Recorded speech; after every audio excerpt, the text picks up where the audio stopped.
Hello and welcome to Star Citizen Sunday with me, Ryan, aka Sifu Messiah. This is a weekly show which covers everything from the world of Star Citizen over the past week. Links can be found in the description for everything we discuss, so let's get on with it. So this week we have 10 excellent questions answered by the writers. We see the new ship UI screens and how the Reliant will take off. Plus, the baby PU is almost here. Just want to give a big thank you and a shout out to Saldian, who has become our latest patron. Thank you so much for your support. So we kick off this week with a 10 for the writers. I think I've included every single question as they're all pretty cool, pretty relevant. Anyway, the first one being, in terms of newscasting in the verse, will we be able to hear about something happening in the verse and race to the location to see it unfolding? Or will it be more something which happens in the background and you will just see the results of? And they say that they'll definitely have breaking news reports with elements that you can respond to, for example, provide support or provide aid. You'll also be able to meet people on the street who will be talking about the news and so forth and get missions from them. But they said in terms of seeing breaking news happen, they say on a universal scale the chances of you being at a place and time when it's happening is very slim, and by the time that you reach that place it will have finished already. So whether or not we will see things happening in front of us, I'm still unsure, but fingers crossed we'll be able to be part of the whole thing when it happens. Next question is, what will the narcotics be like in the game? Can we consume and manufacture them, or are they purely trade items? And they say that there's still lots to sort out with the design, and the endeavour is obviously going to be part of this, as you could be able to grow crops, etc. They say that you're already able to drink booze, which gives us a good idea as to how narcotics may evolve in the future, but there will be things like maybe taking a stim, which will help you run slightly faster perhaps, but will have severe side effects. Now that's obviously just an example, that won't necessarily make it into the game. They say they do want to explore things further and hopefully allow players to create medicines and narcotics, but it's still to sort out. So next question, will the game world recognise and convey the renown or infamy of players by using narratives, missions, or NPC conversations, etc.? And the answer is yes, they hope to have NPCs respond appropriately due to a player's rep. There may be some missions that will open up if you have a particular infamy, like maybe a good or a bad, so if you're a really well-known pirate, then you'll have more pirate missions open up to you, whereas if obviously you're a law enforcement, you will not get those options. They will have limits, however, like shopkeepers would not necessarily know that you are a famous bounty hunter, so he wouldn't talk to you as one, whereas other places they may know you. They're still figuring it out, as there's got to be a lot of balance for it. So next question, is there any plans to include a major player-driven event like Operation Pitchfork, and if so, can they impact the major story arcs? And they say that they're really hopeful to take player events and put them in the lore. For example, one we've heard about before is killing the dread pirate Roberts. If you are the person who killed him, then you will be forever known as that person in lore. Also, if players try to cut off resources, they will be monitoring the game, so they can respond with not just constant updates, but things like the Galactopedia. So it will be obvious to them to see what players do in the verse with things like message boards and things, and then they'll react to them appropriately to keep it in the lore, and you can go down in history. So moving on, how were the real scientists involved in Star Citizen's development? Also, how do you keep the balance between believable and fantasy? So if you don't know,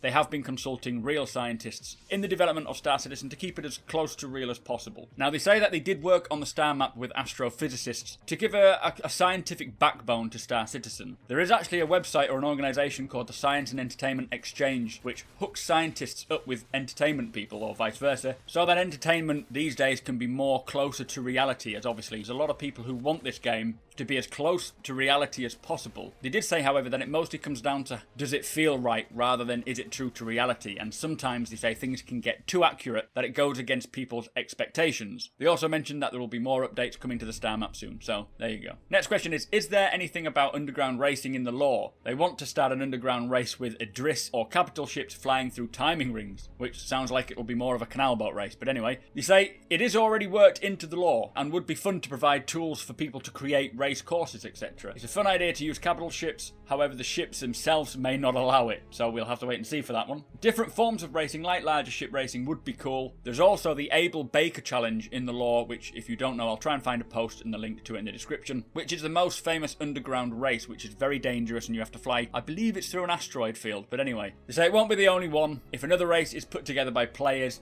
then they would most likely incorporate it if it was up to a good standard. So, next question. What are the chances for players to read log entries by pilots who have been involved in important Star Citizen lore events? And they say yes, definitely. They said there's already the lore series called Discovered, which is stories from lore events. They are starting to build them in now, and you, for example, they said you could find a wreck and discover a log and hand it into the Ark to be stored there. I think the Ark will most likely be the sort of important records vault. They did say it's just a matter of time management at the moment, but expect plenty of logs out there. They want to make the more historical moments playable in mission packs too, so sometime down the line, if we have heard about certain battles from history, we may be able to play them out ourselves, which is very exciting. I really look forward to that. So next question, will there be any books, newspapers or magazines in the game for people to read? And they say totally. With 2.0 you will find content to read. It will take a fair chunk of effort. They love the Skyrim books, which takes a lot of effort to get in there, but people are already generating really cool posts, fan posts and so forth, that they will most likely do a call for magazine articles, but then they would have to curate and screen them to make sure that it goes with the lore. So if you are looking to write any lore or anything that you would like to have in the game, or just in general, keep it as lore friendly as possible, as it makes it easier for them to screen it and curate it and then make sure it gets into the game. Hopefully that will be happening down the road, and hopefully they say you may find all the Spectrum dispatches, which would be very cool. I'd love to sit in maybe an Endeavour while you're waiting for your crops to grow, just reading one of the Spectrum dispatches as a physical book, or maybe a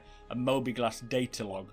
Who knows? So, second to last question. How will new systems be handled by the writer, so new space systems? Will lore already be written up for them, or will players dictate how the lore is? And they say most of the lore will be sorted when they create a system. They will have the lore figured out, but in the future it will be written by us, so who discovered it, whether they released it straight away or kept it for themselves or their org. There will definitely be a player element. Story-wise, they will likely be figured out already, and they say until procedural generation is up, then it will most likely be written by lore. Backers will have a say to its lore, etc. when they post up certain options for us to choose from, so we do get to decide to a certain level what happens where. Anyway, final question. How will alien language barriers be handled by terms of translating, etc.? So they're still working on it. They've got a couple of ideas, and so far the Moby-Glass will come with maybe a rough translator for real-time translations, but it won't capture the full nuance, so you may misunderstand certain things. They really want to reward players who take the time to learn them, and I do plan on learning all the languages. They did say that characters won't be able to speak the alien language by buying maybe a package, but you could get an NPC translator or a better Moby-Glass translator. So if you are a trader who deals with the majority of trades in the Xi'an territory, then it may be worth learning the Xi'an language to pick up a few tips, etc., and maybe just understand more of their mannerisms and so forth, as you will probably get better missions, better prices, etc. So it will pay off to learn the languages, however, it is not necessary. Anyway, that was the 10 for the writers. Some excellent questions. I hope you agree. Please tell me your thoughts, and let's get the discussions going on it. So on this week's Around the Verse, they started off by explaining that it's all hands on deck for 2.0. No date has been released, so ignore any that you see or you hear. They have not officially put a date down for it. The community team is heading to Austin, as we know, and they will be attending the Bar Citizen today, which is at Red Porch Bar. So if you are from the area, head on down. There's about 70 people going.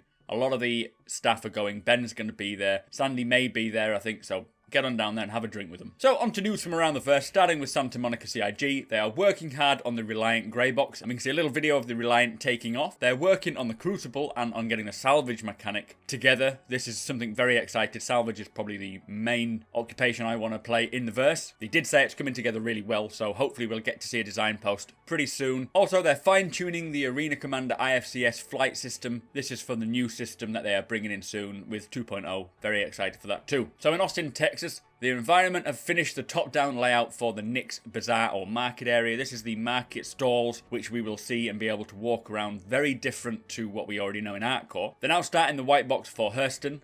So the designers are leaving the Nick system and heading off to Hurston to get that completed. The party system should be in for 2.0. This is to allow people to group together as friends. Hopefully a lot better than it is at the moment. They say the back end is complete. They just need the front end from Turbulent. And also the bouncer animations are finished for things like nightclubs, or as they say, the G-Lock Bar and the Million Mile High Club. These are the people who will be manning the doors, etc. So, Foundry 42 in the UK, they have been down in London for the PCAP shoot to get facial mapping for all the Tier 0 actors. They had 52 cameras to cover the whole face, and each person had to do 79 different facial expressions just to get it, all the wrinkles, all the facial expressions, everything down to a crisp level of detail. So in Foundry 42, the Frankfurt office, they say they're working on optimizations, but unfortunately I could not understand the chap who was speaking. I do apologise. Please follow the links if you are able to understand him and listen to what he has to say. So from there, Jared sat down with Tyler Whitkin, who is the QA tester. He is an ex-Blizzard games master, the guy responsible for heading up the QA and making sure things are working properly. I think we'll probably get the Meet the Devs with him. Worth listening if you are interested. Again, follow the links. And also, Jared did a tour of the new LA offices. They are moving from Santa Monica to somewhere else in Los Angeles. This should help them streamline things, get things more organised, and hopefully not delay the project too much. So after that, we returned back to Sandy and Ben. They say we are 2 weeks away from the anniversary live stream, which is happening on the 19th of November. Now, the anniversary is actually on the 26th, but this is Thanksgiving, so they're going to do it on the 19th instead. It'll be 11 a.m. to 2 p.m. PST time, which is about 7 p.m. GMT time. So if you good times really, if you can make it, then definitely worth watching. So during the live stream, they'll show us the latest on what they've been working on. They'll be kicking off the anniversary sale with some new ships and old ships, but still nothing confirmed yet. So most valuable post goes to Life on Lars, who has created some retro style Star Citizen wallpapers. You can see them there. Very cool. I'll find the link for you to find them. And the sneak peek this week is the Retaliator Lifepod recovery previs. It does kind of beg more questions, especially when you get to the Avenger part. Now, this is something that was actually in the Imagine trailer. We saw the life pods blasting out, but it was only a very short snippet of it, so this has been around for quite a while, I think. But it does show some example as to how things will work.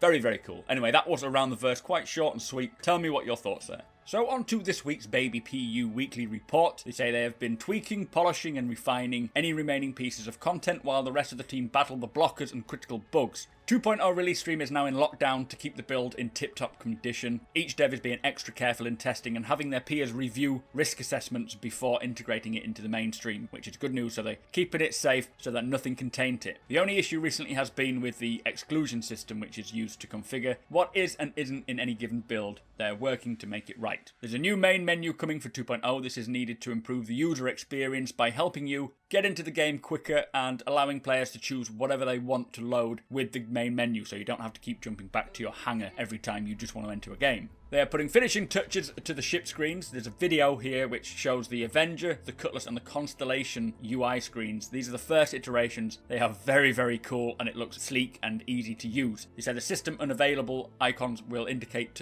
what is yet to come. So before we get on to what's blocking where, they wrote, and I quote this, "We really hope that there won't be need to write another or many of these reports because we are certainly close to the 2.0 release. It's just really, really hard to predict just how close we are." So they are actually really, really close, like seriously close to getting this out, but obviously they cannot put a date on it because things can happen. But it sounds like, and in my personal opinion, this is not what they've said, maybe in a week or 2 weeks we'll have a PTU build to try out. Fingers crossed, it's definitely coming soon. So in terms of blockers and fixes, the engineering and gameplay, they are looking at a quantum travel bug where two ships can come out of travel inside each other, which is something that definitely needs to be sorted out. They have improved the engineering screen field of view for multi-crew ships. They have continued work to improve the EVA experience. They're improving weapon movement for FPS combat. They have fixed up an issue where dying in FPS combat left the weapon floating in the air. There are some performance optimizations and general bug fixing. So in the UI department, they have added support for the rental equipment credits award notification. The bug fixes and polishes include multi-crew ship screens, Mobiglass Mission Manager, Mobiglass Journal, and they have added respawn countdown. Also on the Quantum Travel HUD, something called Visual Skinning of Transport Elevator Console Panel. I have no idea what that means, so please put it in the comments. Also, Mission Manager will update live when open. So, art, the final environmental polish and level of details, final lighting changes to Crusader map, their finalising level of details for the Avenger and optimization for the Retaliator has been done. So in animation, further refining of base character locomotion and additional work on finalising stocked and pistol locomotion. In audio, they have improved the sound design for EVA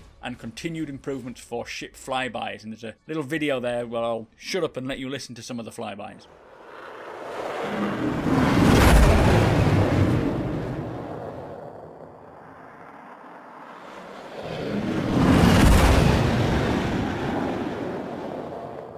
So, blocking issues, quantum travel marker probe isn't working properly, so players can't travel to their mission location. They are missing space station geometry, which is now resolved and verified fixed. This is due to the exclusion system. Also with the exclusion system, the Arc Core elevator is missing geometry. There is a server crash when spawning multi-crew ships and general server stability issues with 17 plus players in game, but that is an improvement from 2 weeks ago when 2 players was an issue. So, as said before, we are getting very close with 2.0. It is now in one build, which they are making sure nothing can taint it. They are finishing up. The blockers are getting smaller and smaller. Obviously, each time they fix a blocker, it may bring up new blockers, but we are very close. So Christmas is looking good. So also this week there was a deep dive post into the launch of Arc Core. There was a new Star Watch titled Aid for Aramis, which I am still to read. Bug Smashers episode 14 is available to watch, so follow the link in the description. There was a note from Chris Roberts regarding another Kickstarter space game you may have heard of called Infinity Battlescape. Again, please click the link in the description to learn more. I may cover this later on. I am still debating it. Please let me know your thoughts. Finally, the new monthly report is available. It won't be covered in this week's Star Citizen, as the majority of information from it has been discussed throughout the month. However, if there is anything worth noting, I shall mention it in next week's show, as I didn't have enough time to get it done today. On a quick side note, I just want to bring some attention to a Star Citizen community website called redacted.tv. It's a great place to get all the news on Star Citizen, and also check out some other YouTubers or Twitch streamers. Highly recommend signing up. The link is in the description. Don't forget to check out our affiliates page for some great deals on tech and stuff. Any product bought gives us a little kickback. If you want to support us more directly, then follow the link to our Patreon page. Thank you. If you are still to sign up to the RSI website, please use my referral code as shown on screen or in the description, and you'll receive 5,000 United Earth credits, which can be spent in the Voyager Direct store for your ships, your character, or whatever you choose. You don't have to spend anything to sign up. It's only once you pledge that I'll be granted an RP point, which will get me some little rewards in the future. So that brings us to the end of the show. Thank you for watching, and thank you to our subscribers, plus a massive thank you to our patrons as you make this possible. If you like what we do and want to help us make it better, follow the link in the description to our Patreon page to learn more.